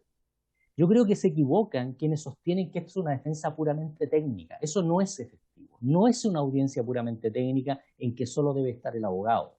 Es una audiencia donde se puede ejercer el derecho de defensa material, donde el imputado le puede decir al defensor, mire, yo tengo prueba, no se olvide de esto, de ofrecer esta prueba, no se olvide de ejercer esta excepción perentoria o dilatoria, no se olvide. Es fundamental esta audiencia. Esta audiencia es clave dentro de la etapa, digamos, preliminar previa al juicio. En este sentido, yo considero que sería mucho más simple decir que en esta audiencia es un requisito de validez la presencia del imputado. Porque además el mensaje, si no me traiciona la memoria, el mensaje lo dice. Luego, creo que normativamente no quedó expresado en el articulado del Código Procesal Penal. Pero solamente hacer ese punto, compartir con la profesora Santibáñez en el sentido de que es redundante, porque obviamente para las otras cuestiones a las que alude el articulado, siempre es necesario la comparecencia del imputado. Eso, señoría, por mi parte. Muchas gracias, don Francisco. Queda claro ya el debate. Procedemos entonces a la votación de la indicación sustitutiva del Ejecutivo, la que reemplazaría la propuesta que hay en el Senado. Tome la votación, señor secretario, por favor. Gracias, señor presidente. Como usted lo ha dispuesto, en votación la indicación número 1 del Ejecutivo de la página 10, que sustituye el numeral 6 del artículo 1. Don Juan Antonio Coloma. A favor. Don Miguel Mellado. A favor, don Miguel. Don Diego Ibáñez. A favor también. Don René Zafirio. A favor, señor secretario. A favor, don René. Don Leonardo Soto. A favor, señor secretario. A favor, don Leonardo Soto. Señor Matías. ¿Está en este preciso instante, señor presidente? A favor. Señor presidente, 1, 2, 3, 4, 6, 0, 0. Recibió. Aprobado. Pasamos a la siguiente. 7. El numeral 7 incorpora un nuevo artículo 180 bis al Código Procesal Penal, señor presidente, que se refiere a la audiencia intermedia.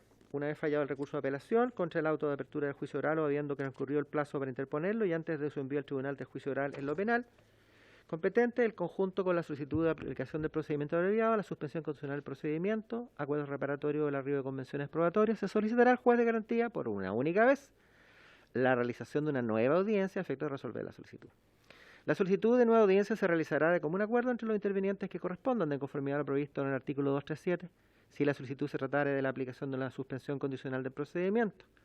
En el artículo 241, si se tratare de la aplicación de un acuerdo reparatorio. En el artículo 275, si se tratare de convenciones probatorias. O artículo 406, si se tratare de la aplicación de un procedimiento abreviado.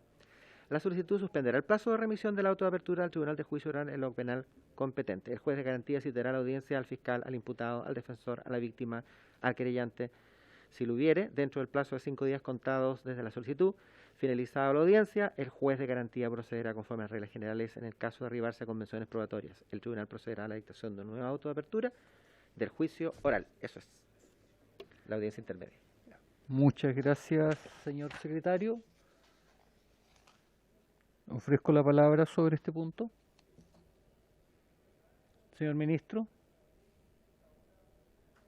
Secretario, ¿se le parece? Adelante, señor subsecretario. Presidente, muchas gracias. Presidente, esta es quizá una de las modificaciones más relevantes que hace el proyecto en el sistema de manera permanente. Esto fue fruto, efectivamente, del trabajo prelegislativo donde se buscaron distintas herramientas jurídicas. Buscaron distintas herramientas jurídicas para poder establecer siempre alguna posibilidad que evitara finalmente la realización de un juicio oral. Ya cuando se da inicio a un juicio oral, la verdad es que ya se detona un procedimiento donde son citados distintos personas como peritos, como testigos, como las propias víctimas. Por cierto, comparecen imputados y se despliegan recursos de distintas instituciones, y por lo tanto se buscó siempre establecer una posibilidad última de evitar un juicio oral, ahí donde se pudiese finalmente establecer un acuerdo entre todos los intervinientes, y precisamente estos acuerdos son un procedimiento abreviado, una salida alternativa, que son las hipótesis que se establecen aquí, o bien convenciones probatorias que evitarían una excesiva dilación de un procedimiento oral. Ahora, precisamente para que esto a su vez no decaiga en más audiencias innecesarias y termine produciéndose el efecto contrario, se establecieron algunos mecanismos de contrapeso que uno podría establecer para evitar estas dilaciones. El primero es la oportunidad para poder solicitar esta audiencia, ya que se otorga un plazo muy breve, una ventana de tiempo muy breve en que el Tribunal de Garantía tiene plazo para remitir el auto de apertura a el Tribunal Oral. Hoy ese plazo en nuestro Código Procesal Penal es dentro de las 48 horas siguientes a que queda firme esta resolución, es decir, tiene 48 horas para proceder a enviar el auto de apertura. Esto se modifica en el proyecto, se establece una ventana, no antes de 24 ni después de 72 horas, para que se pueda generar esta ventana de oportunidad. Lo segundo, como mecanismo de contrapeso, es que se establece como requisito, no como opción, que esto tenga que ser solicitado en conjunto por los intervinientes, dependiendo de el mecanismo para el cual se solicita esta audiencia intermedia. Por ejemplo, si se va a solicitar un acuerdo reparatorio, necesariamente tendría que ser solicitado entre la defensa y la víctima, para asegurarse de que no va a ser una audiencia exploratoria únicamente, sino ya hay un acuerdo previo de los intervinientes. Si hay una suspensión condicional, va a ser necesariamente entre el Ministerio Público y el imputado y su defensa. Por lo tanto, lo que se persigue es que no vamos a citar una audiencia solamente para explorar la posibilidad, sino porque ya ha habido un acuerdo entre los intervinientes y con eso se materializa esta audiencia para que finalmente se pueda terminar anticipadamente el proceso y evitar la realización de un juicio oral. El plazo, además, establece la posibilidad que se cuente o bien desde que venció un plazo para interponer el recurso al cual tiene derecho el Ministerio Público en contra del auto de apertura, o bien una vez que se haya resuelto ese recurso de apelación, porque puede ser que en virtud de ese recurso de apelación y el resultado de ese recurso sobre la prueba que se fijó inicialmente en la audiencia de preparación cambie completamente las estrategias de los intervinientes para ir a juicio oral, y por lo tanto amerita conceder esta ventana de oportunidad que, insisto, es muy breve, un mecanismo muy excepcional para poder otorgar esto. Solo, presidente, para terminar, esto también tiene modificaciones en otras partes del código. Ya mencionaba que se modifican los plazos para enviar el auto de apertura, pero también normas que ya ha aprobado esta comisión, como precisamente fue la norma sobre la oportunidad para solicitar, la suspensión condicional y la norma para solicitar el acuerdo reparatorio, donde ya fue aprobado por esta comisión, que también se declaraba la oportunidad en esta audiencia intermedia que se crea aquí en el artículo 280 bis, presidente. Muchas gracias. Muchas gracias, secretario. Me pidió también la palabra la ministra, señora María Soledad Piñeiro. Gracias, presidente. Muy brevemente, independiente de que nosotros hemos señalado que no vemos realmente el beneficio de esta nueva oportunidad, especialmente si estas ya han sido exploradas y rechazadas, pero sin perjuicio de ello, desde el punto de vista del trabajo de tribunales, el plazo que se establece en esta norma de 5 días para poder llamar a esta audiencia parece ser un poco engorroso, sin perjuicio de que no tiene sanción si no se cumple con ese plazo, porque normalmente las agendas de los tribunales de garantía están copadas con 1 mes y medio de antelación. Por lo tanto, incorporar una audiencia de este tipo en tan breve plazo como son los 5 días se ve una dificultad. Tal vez podría señalar la norma algo así como una fórmula más abierta, a la brevedad posible, una situación como ella, pero los 5 días se ven como una situación compleja en la agenda de los tribunales de garantía. Eso, señor presidente, muchas gracias. Muchas gracias, ministra. Ofrezco la palabra sobre el punto. Ofrezco la palabra sobre el punto. En votación. Gracias, señor presidente. En votación el numeral 7 del artículo 1 del proyecto. Don Juan Antonio Coloma. A favor. A favor. Don Miguel Mellado. A favor. Don Diego Ibáñez. A favor, don Diego Ibáñez. Don René Zafirio. A favor, don René. Don Leonardo Soto. A favor. A favor, don Leonardo. Y, señor presidente. A favor. A favor, señor presidente. Tenemos 600. Aprobado. Pasamos al número 8. Número 8, que está en la página 13.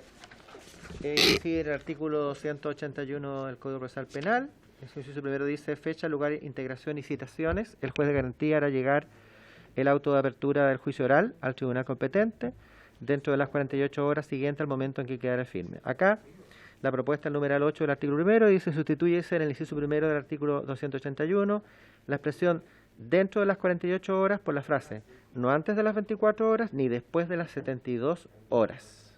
Eso, señor presidente, numeral 8. Muchas gracias, señor secretario. Ofrezco la palabra sobre el punto. Ofrezco la palabra sobre el punto. En votación. Muy bien. En votación, numeral 8, artículo primero, don Juan Antonio Coloma. A favor, don Juan Antonio Coloma. Don Miguel Mellado. A favor, don Diego Ibáñez.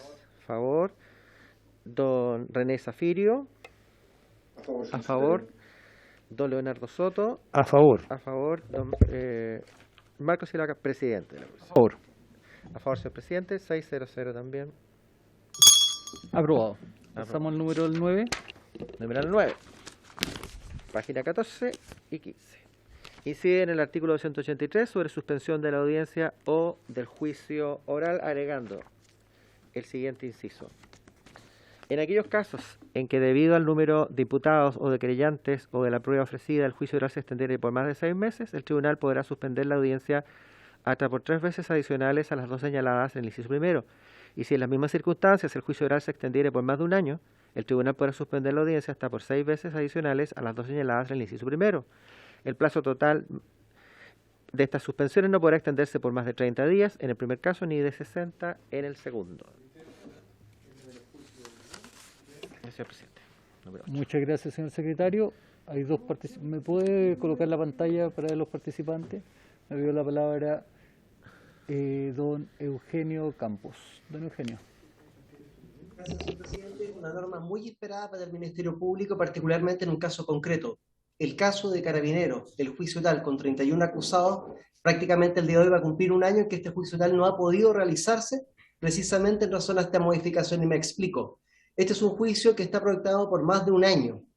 La redacción actual del Código Procesal Penal impediría que este juicio comience, toda vez que si cualquiera de las personas cae con un COVID positivo, por ejemplo, tendremos una cuarentena que sobrepasa los 11 días y podríamos llevar 6 u 8 meses del desarrollo de este juicio y tendría que retrotraerse todo porque va a quedar anulado porque va por más de 10 días. Esta modificación es anhelada por parte del Ministerio Público. Insisto, llevo casi un año con este juicio oral suspendido y requerimos necesariamente la modificación. Es un buen entendido y un buen indicio precisamente la incorporación de esta indicación del artículo 283. Y con esto termino. De hecho, es uno de los fundamentos también dados por el Cuarto Tribunal Oral en lo Penal de Santiago para no todavía dar inicio a este juicio oral que ya está programado en principio desde el año pasado para septiembre, después marzo de este año, después se cambió para septiembre de este año, que nuevamente se tuvo que posponer, y la fecha es 6 de diciembre del año 2021. Esperemos, Dios mediante, que la modificación salga para comenzar este juicio oral el 6 de diciembre. Gracias, señor presidente. Muchas gracias, don Eugenio. Me ha pedido la palabra también la profesora señora María Elena Santibáñez. Gracias, señor presidente. Solo señalar que, bueno, a propósito de los juicios que se están realizando hoy día, no hay tanto problema porque justamente rigen las disposiciones transitorias que permiten el tema de la suspensión de plazos actuales. De hecho, actualmente soy querellante en el caso Sename, que ya lleva desde mayo y se ha tenido que suspender más de 4 veces, justamente asociado al tema de COVID por parte de algunos de los intervinientes. Pero efectivamente esta modificación que pretende tener un carácter más a largo plazo, ¿cierto? Y si se aprueba completamente el proyecto, permitiría incluso que frente a nuevas emergencias pueda tener aplicación. Pero en este caso particular en forma permanente, justamente va a permitir, no solamente por el COVID, sino que en casos de delitos complejos, como también tuve la experiencia en el caso del juicio por el caso Bomba, que permita tener algún tipo de suspensiones que tienen que ver con la naturaleza propia, ¿cierto?, del ser humano, que pudiesen estar enfermos, ¿cierto?, o alguna situación especial que hace que, aunque exista un juez alterno, en el fondo no se pueda llevar adelante el juicio y cumplir con el principio de continuidad. Eso, señor presidente. Muchas gracias, profesora. Ofrezco la palabra sobre el punto. En votación. Sí. Diputado Zafiro. Solo asegurarnos que los futuros PCR no los haga Carabineros nada más. Ya, muchas gracias. Ha pedido la palabra la señora ministra María Soledad Piñeiro. Gracias, presidente. Muy cortito. Agradecer esta norma que ha sido una propuesta también de la asociación, una petición de la asociación que represento, precisamente por lo ya señalado por don Eugenio y doña María Elena. Muchas gracias. Muchas gracias, ministra. ¿Estaría la comisión dispuesta a aprobar el artículo por unanimidad? Sí. Aprobado. Pasamos al número 10, señor secretario.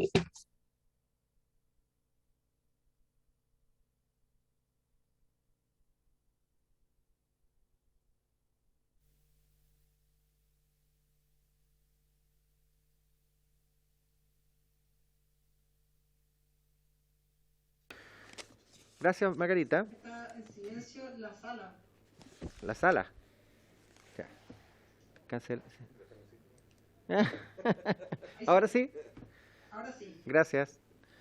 Gracias. Bueno, vuelvo a señalar entonces, porque no se escuchó, que incide en el artículo 344, que se refiere al plazo para la redacción de la sentencia, y el numeral 10 intercala en el inciso primero de este artículo, entre las oraciones, no obstante, si el juicio hubiera durado más de 5 días, el tribunal dispondrá para la fijación de la fecha de la audiencia para su comunicación de un día adicional por cada 2 de exceso de duración del juicio. Y la siguiente, el transcurso de estos plazos sin que hubiera tenido lugar la audiencia citada constituirá falta grave que deberá ser sancionada disciplinariamente. La siguiente, en ambos casos, si el vencimiento del plazo para la redacción del fallo coincidiere con un día domingo o festivo, el plazo se diferirá hasta el día siguiente que no sea domingo o festivo. Eso, señor presidente. Muchas gracias, señor secretario. Ofrezco la palabra sobre el punto.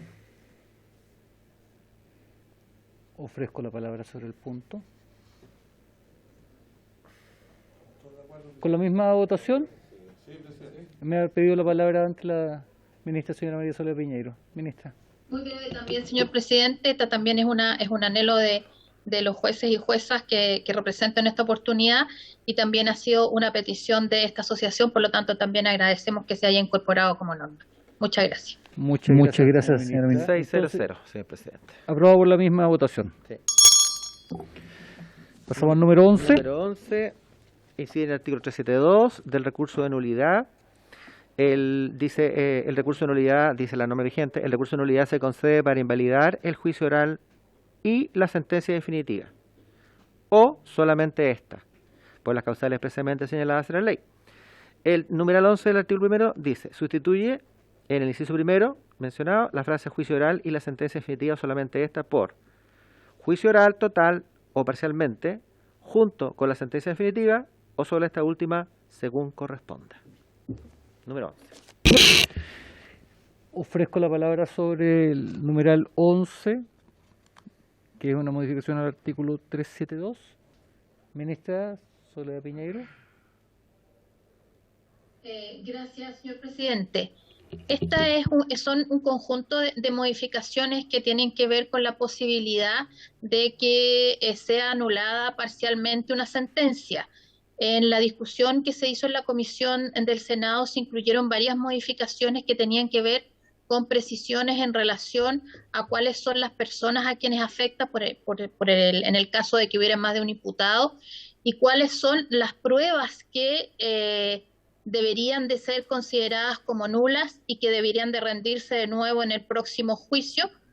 El problema que se presenta, que se subsiste, digamos, a lo que nosotros ya habíamos planteado, es cómo se compatibiliza la prueba que no se ha declarado nula con la realización del nuevo juicio y las pruebas nulas. Es decir, si solamente se han anulado parcialmente pruebas de algunos testigos, cómo el nuevo tribunal que conozca de este segundo juicio va a conocer aquellos testimonios de testigos cuya declaración no fue declarada nula.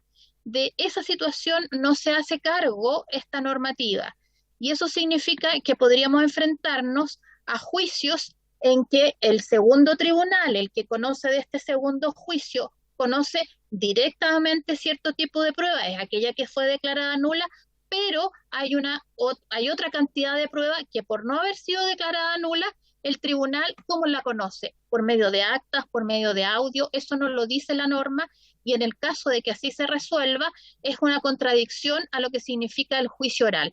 Por lo tanto, es una dificultad la existencia de esta nulidad parcial en relación a eventualmente la parcial nulidad de la prueba.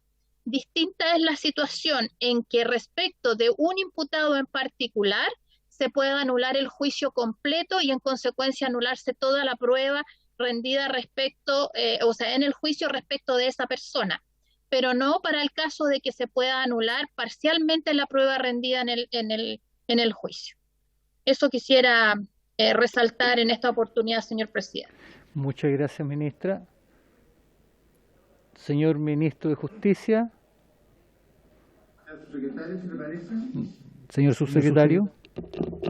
Gracias, presidente. Muy breve. Este es un tema que también generó consenso y amplio consenso en el trabajo prelegislativo que preparó el borrador del proyecto, porque viene a solucionar un problema que no está reconocido en nuestra legislación, pero que ya hoy se ha admitido en varias sentencias respecto de la posibilidad de declarar la nulidad parcial, y por lo tanto viene a reconocer una situación que en la práctica ya ha sido reconocida. Y evita precisamente, y muy en relación con lo que hablábamos en las indicaciones anteriores sobre modificaciones que amplían las posibilidades de suspensión, dado que la verdad es que el sistema procesal penal, cuando se construye el Código Procesal, no advirtió en dicha época naturalmente la complejidad de juicios que hoy día el sistema está conociendo, por lo tanto no aborda casos en que los juicios se puedan extender más de un año, o como estos que puedan tener tal complejidad que solamente un aspecto respecto de uno de los delitos o respecto de uno de los imputados pudiese generarse un vicio que únicamente sea reparado mediante esta declaración de nulidad. Esto implica varias modificaciones, no solamente a este artículo, se modifica artículo además el 373, el 374 también, que va a ver la comisión, pero también el 386, donde se establecen los requisitos requisito. Y es en el artículo 386, inciso final, inciso segundo, que se agrega, donde claramente esto tiene que ser resuelto precisamente por la Corte, mismo tribunal que se tiene que pronunciar sobre la materia de fondo, para indicar precisamente en ese mismo fallo respecto de precisar qué prueba y qué hechos y qué imputados serán los que se verán cubiertos por la declaración de nulidad parcial del juicio oral y de la sentencia. Por lo tanto, es una materia que tiene que quedar resuelta del tribunal, tal como se está planteando acá, presidente. Muchas gracias. Muchas gracias, señor subsecretario. Me ha solicitado también la palabra don Rubén Romero. Don Rubén. Muchas gracias, señor presidente. Un saludo para todos los diputados y diputadas presentes. Y, apoyar la norma que se incorpora, porque efectivamente la discusión jurisprudencial que ha existido históricamente sobre si la nulidad parcial es o no una institución visible, en el último tiempo se ha zanjado con jurisprudencias a favor de que es admisible. Sin embargo, en el pasado han existido múltiples fallos que la han negado, generando una verdadera injusticia respecto de imputados que, por no hacer la distinción, el fallo anulatorio entre imputados a los cuales les concierne el vicio de nulidad y por lo tanto es pertinente la nulidad, y otros respecto a los cuales no le empece en modo alguno, pero se ven arrastrados por el efecto absoluto de la nulidad, terminan siendo juzgados por segunda vez con un recurso de nulidad que fue acogido y que en el nuevo juicio se ven expuestos nuevamente a ser juzgados con un resultado incluso más gravoso. Y ahí existe una norma, la norma final con la que se cierra el capítulo del Código Procesal Penal del recurso de nulidad, el artículo 387, que impide al imputado que ha sido juzgado y condenado en el primer juicio, le impide recurrir de nulidad por segunda vez, porque solamente se admite en el evento de que haya sido absuelto. Pero respecto a todos los imputados que quedaron de alguna manera conformes con su condena del primer juicio, si les fuera anulada a consecuencia de un recurso de nulidad de un imputado o un coimputado, la verdad que se ven expuestos a que su sentencia sea aumentada en el segundo juicio, generándose una verdadera injusticia, porque no van a tener derecho al recurso en el segundo juicio, porque ya fueron condenados en el primero. Entonces, y esto proviene finalmente de que no se distinga entre imputados y tampoco se distinga entre delitos. Y es lo que justifica muy pertinentemente esta incorporación de la norma que se propone en el proyecto. Por lo tanto, más allá de la dificultad que consideramos que es finalmente un avance estructural, la incorporación de la nulidad parcial dentro del recurso de nulidad. Muchas gracias, señor presidente. Muchas gracias. Como esta es una norma compleja que termina en el número 15, voy a proponer que podamos votar todo en conjunto, señor secretario, para que eso lea el número 12, 13, 14 y 15. Bien. Que en el 15 se clausura este tema. Sí, ya leímos el 11, el 12 dice sustituirse en el inciso primero del artículo 373, que establece las causales del recurso, es decir, por la frase procederá a la declaración de nulidad del juicio oral y de la sentencia por procederá a la declaración de nulidad total o solo la parcial del juicio oral y de la sentencia si el vicio hubiere generado efectos que son divisibles y subsanables por separado solo respecto a determinados delitos recurrentes.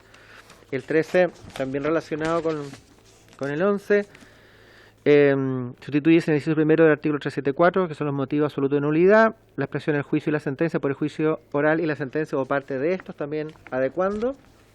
El 14, intercálase en el inciso segundo del artículo 384, sobre el fallo del recurso, las expresiones, entre las expresiones de declarar si es nulo o no, y el juicio oral, la voz total o parcialmente, también adecuatorio. Y 15, modificar el artículo 386, intercalando en el inciso primero entre la expresión si la Corte acogiera el recurso, anulará y la sentencia y el juicio oral, la voz total o parcialmente. Agrega un inciso segundo, en caso de que se declare la nulidad parcial del juicio oral y la sentencia, existiendo pluralidad de delitos o de imputados, la Corte deberá precisar a qué prueba, a qué hechos y a qué imputados afecta la sentencia de nulidad parcial del juicio oral y la sentencia. Muchas gracias, señor secretario. En votación, Número 11 a 15. del 11 al 15.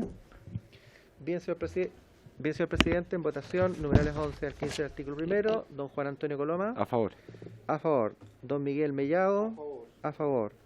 Don Diego Ibáñez. A favor. Don René Zafirio. A favor, don René. Don Leonardo Soto. A favor, don Leonardo. Y señor presidente. A favor. Se fueron aprobados numerales 11 al 15, 600 por unanimidad, señor presidente. Ya. Atendido que los demás artículos viene una discusión mucho más profunda, son artículos mucho más largos, quedando 5 minutos de sesión. Quiero agradecerle a cada uno de los invitados la participación dentro de esta audiencia y por haberse cumplido el objeto de la sesión, esta se levanta. Muchas gracias.